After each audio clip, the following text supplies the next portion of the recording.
Somebody cue the drums, it's Mandalorian time.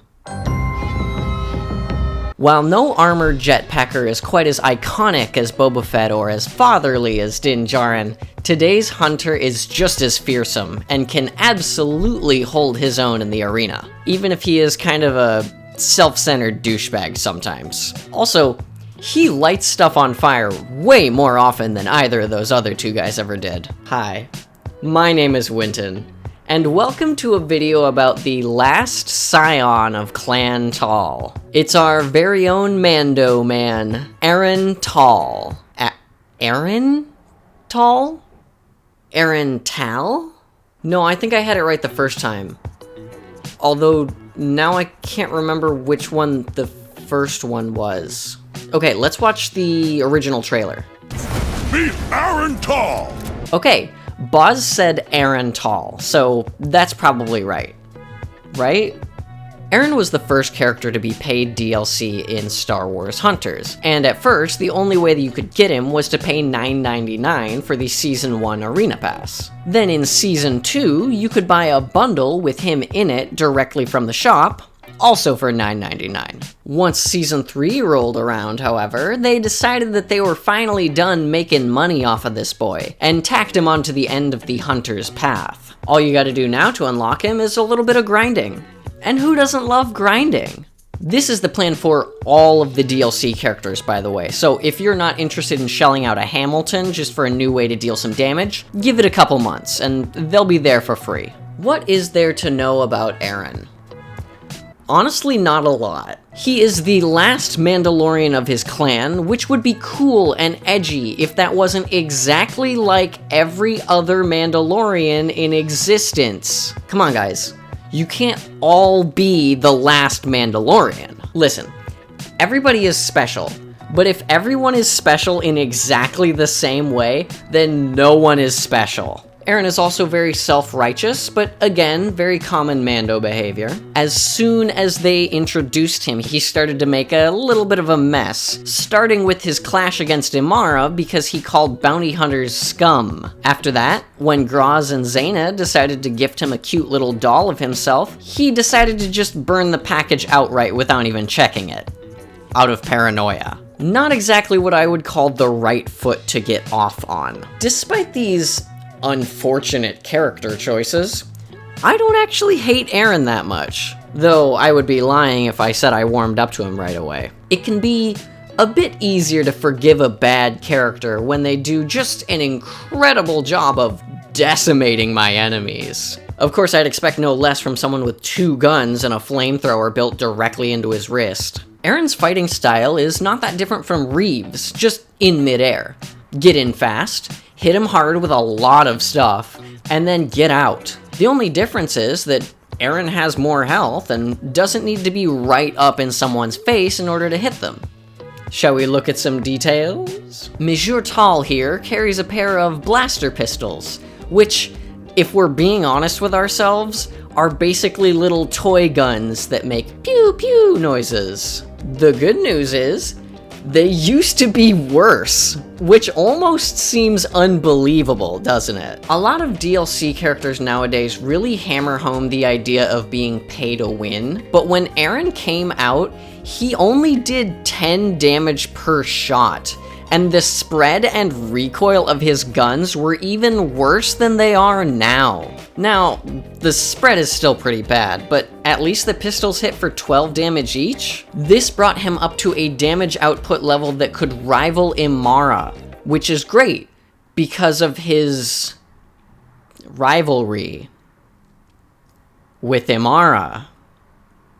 The pistols are heat-based, which means that they'll cool over time even if you're not venting, but it also means that they'll lose a decent amount of damage over enough distance. This isn't the worst range in the world, dropping to 7 or 8 damage at medium range, although it does hit 3 at long range, but that long range is pretty long. With 20 shots per clip, you can output a total of 240 damage with all body shots, or 480 damage if you manage to land only headshots. Like I said though, the laser spread will widen pretty quickly, so those headshots might be a bit difficult to get. Not much else to say about these, except that if you don't like losing so much accuracy when you're holding down the button, you could try using them as tap shot weapons. You'll hit a lot more shots, you'll just fire a lot more slowly. Moving right along, we got some abilities to cover. Let's start with the iconic wrist flamethrower, which the game refers to as Tal's Breath. This makes sense, because Clan Tal's logo is a dragon. No, not that dragon. Get that out of there.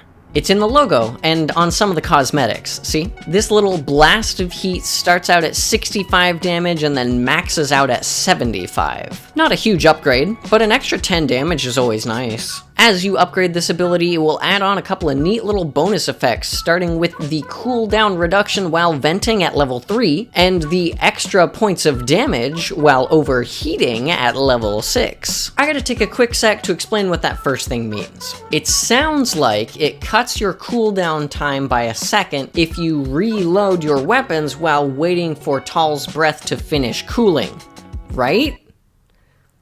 No. Once again, attempting to minimize the word count in this game has led to a confusing weapon description. Here's how this actually works. First, exhaust your weapon clip, or just hit the reload button, and begin venting your weapons. This means that when Aran starts to do this little animation, and this red circle with the little flame icon appears, your window is open. You have until that circle goes away to use your flamethrower and gain the cooldown benefit. This seems narrow and difficult. Yes? Once again, I must say, non, mes amis. This is actually ideal, because your attack plan with Aran, when up close, should be to fill them full of lasers and immediately follow up with a close-range blast of fire. Using this ability doesn't even affect the blaster venting time, like some other hunters' abilities will. The second thing is the same. No, I'm kidding, that would be way too easy. The bonus damage only comes through on max level when you are overheating, as opposed to venting. This means that the cooldown bonus will come into play any time that you use the flamethrower while venting, whether you hit the button or you just maxed out the bar and were forced to reload. But the extra damage only comes in when you overheat. You have to fully exhaust your clip. Drive that little red bar all the way up to the top. Once again, you will enter the reloading animation, and you'll have that window to deal the extra 20 damage, bringing you up to 95 total. The other thing to know is that this has a 6.5 second cooldown. This is relatively quick, as it's only a half-second longer than Amara's missile or Slingshot's trick shot. Of course, landed at the right time, and that'll be cut down to 6 or even just 5.5 seconds. The range is not huge, which is why I recommend practicing by holding down the button to get a sense of exactly how far the flamethrower will shoot out. Okay, next let's talk about the jetpack, which is also very iconique, no?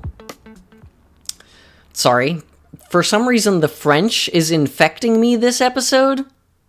Let's ignore that. This ability is great, and kind of the central aspect of what makes Aran a formidable movement-based hunter. The jetpack allows you to boost horizontally in 4 different directions, which sets him up for a lot of traversal options. Need to be 19 meters closer to the point than you are right now? Hit 2 boosts forward. Need to cross an aerial gap and climb up a ledge that almost no other hunter would be able to do? That's a jetpack boost, baby. Perhaps you'd like to dodge out of the way of an incoming enemy or a menagerie of projectiles. Hold left or right and zoom the heck out of there. Maybe you just want to straight up leave. Hold backwards and bibbity bobbity boost your way out of there. No problem. The jetpack boost can also deal damage, which is why sometimes you'll see an Aran attempting to turn his enemies into roadkill by straight up driving over them. Is it a lot of damage? No.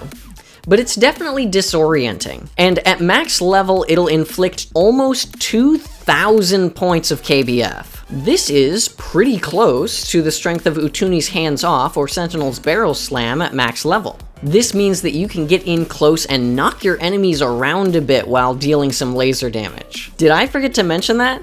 Because yes, You can keep firing the guns the entire time the jetpack is active. This means that you don't need to stop dealing damage while moving around the map at high speeds. No flamethrowering, but the guns still work, that's for sure. The cooldown on a jetpack boost is just 4 measly little seconds. That's not bad, right? It's the same amount of time it takes Reeve in between reckless pursuits. The thing is, the cooldown on this one is a little uniquely silly. Let's look at Zaina. She has a movement ability like Aran that also has 2 charges. When she rolls once, she has another usage left, and if she uses that one, the ability continues to cool from where it left off before. See what I mean? With Aran, this works a little differently. After you use the first one, you still have access to the second one, just like Zaina. The thing is, if you use that second one while the first one is still cooling, it will reset the entire cooldown to 0. This seems bad, but it's saved by the fact that when that cooldown fills all the way back up, it'll restore both charges at the same time. Neat, right? Max level adds a 20% speed boost to the jetpack movement so you can zip around even quicker. Also, if the game ever mentions blast back, it's talking about the jetpack boost. I don't know why, but the website refers to it as that for some reason.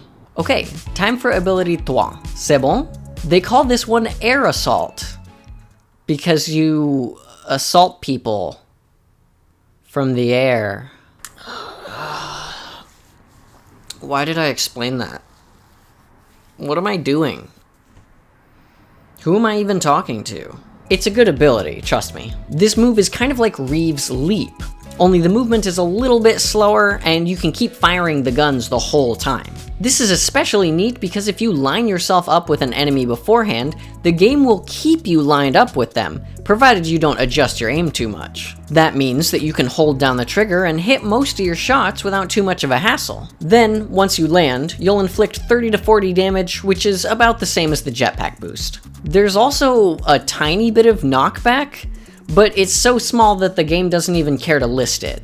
It's kind of like the little bump that you get when you use Slingshot's rollout mode. Once you hit level 2, you gain a 1.5 second cooldown reduction when air assault is used to get an elimination. This does not seem easy to do because of that low damage output I mentioned, but here's where a special little thing called forgiveness comes into play. Forgive me! 5 give me! See, you don't need to get the elim with that tiny bit of landing damage. Instead, the cooldown comes into play as long as you get the elimination while the ability is active, meaning if you want, you can take them out with the blasters and it'll still count. At max level, this reduction will take your 6-second cooldown all the way to a 3 3/4 second cooldown. That means that you can get ready for your next flight almost as soon as you land. In an airport, this is a nightmare.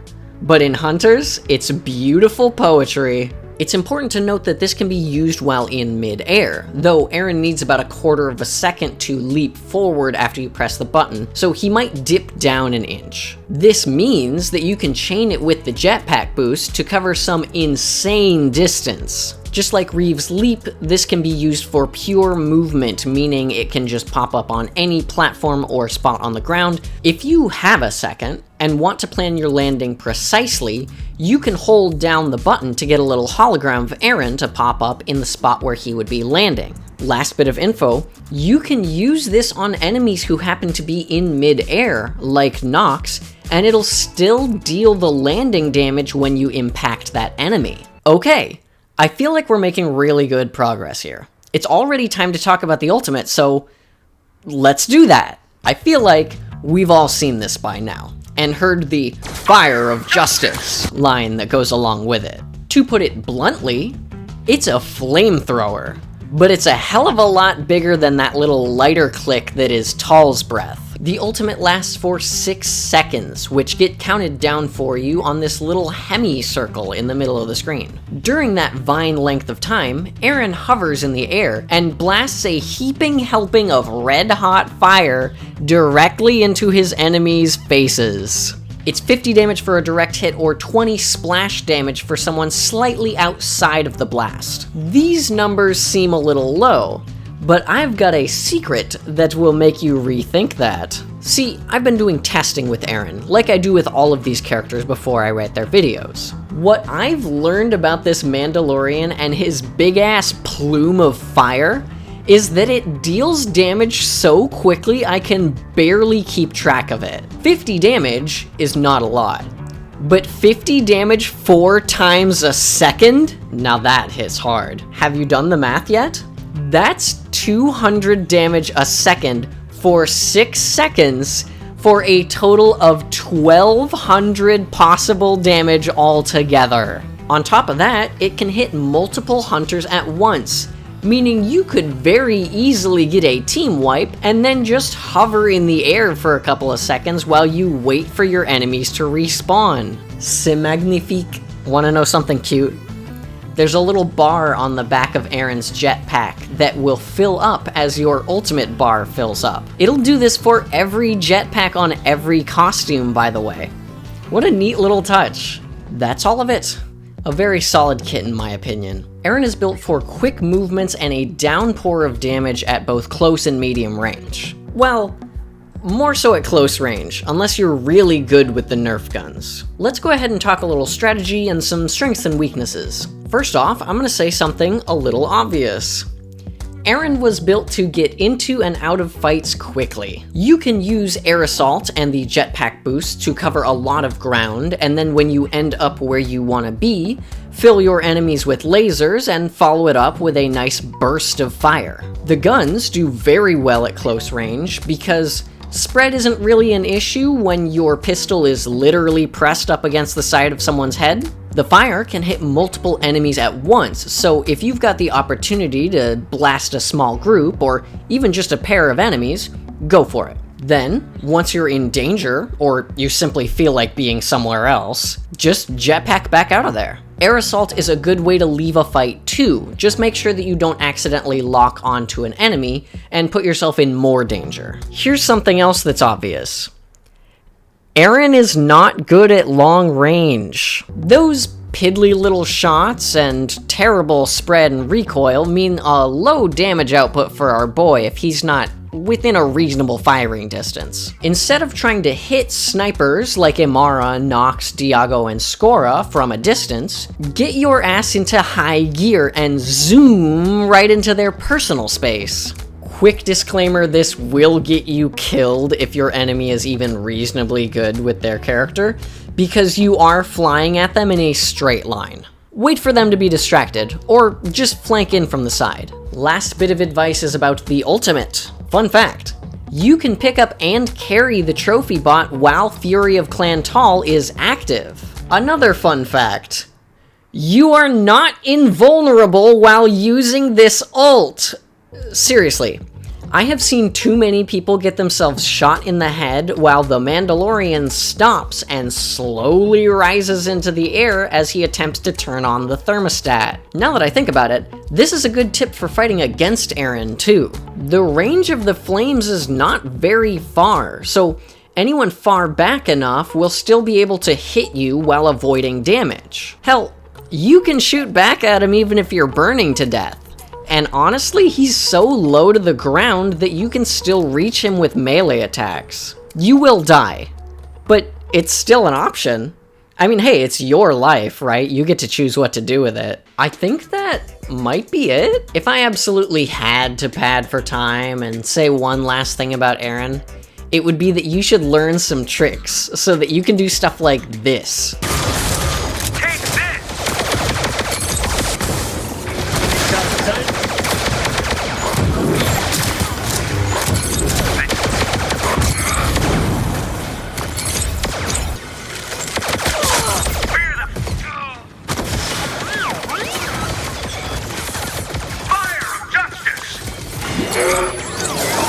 That's pretty cool, right?